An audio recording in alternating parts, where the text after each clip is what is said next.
નમસ્કાર દર્શક મિત્રો, બ્રેકિંગ ન્યૂઝમાં આપનું હાર્દિક સ્વાગત છે. આપ જોઈ રહ્યા છો ગુજરાત ન્યૂઝ 24.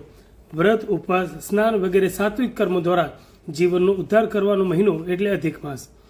આ માસમાં મહિલાઓ દ્વારા વિશેષ રીતે પુરુષોત્તમ ભગવાનની પૂજા અર્ચના કરવામાં આવે છે. ત્યારે પાટણ શહેરના સાલવીવાડા વિસ્તારમાં આવેલ લીંબચ માતાની પોળમાં મહિલાઓ દ્વારા અધિક માસ નિમિત્તે કોઠા ગોરમાની વિશેષ પૂજા અર્ચના કરી ભગવાન પુરુષોત્તમની આરાધના કરવામાં આવી રહી છે.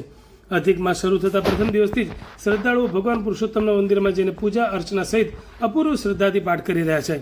તો પુરુષોત્તમ માસમાં કોઠા ગોરમાં પૂજાનું પણ વિશેષ મહત્વ રહેલું છે.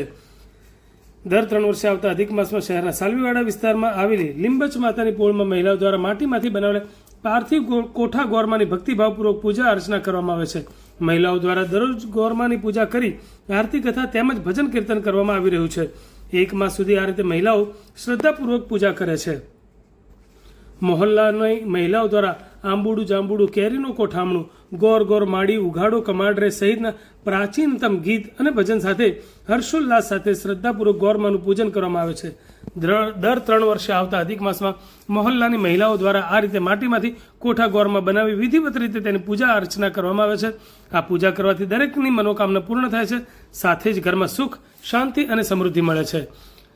મહોલ્લામાં દરેક ધાર્મિક તહેવારો અને વ્રતોની ભક્તિભાવપૂર્વક ઉજવણી કરવામાં આવે છે. ત્યારે અધિક માસમાં પણ મહિલાઓ દ્વારા આનંદ ઉમંગ સાથે કોઠા ગોરમાની પૂજા કરવામાં આવી રહી છે.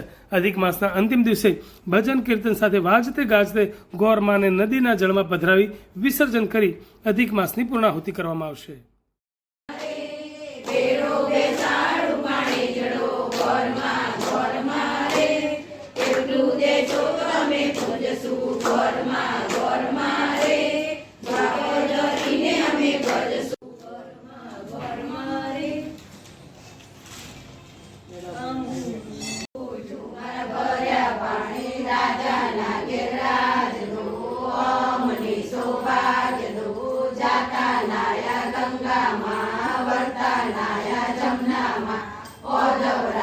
માધવરાય, કેશવરાય, ત્રિકમરાય.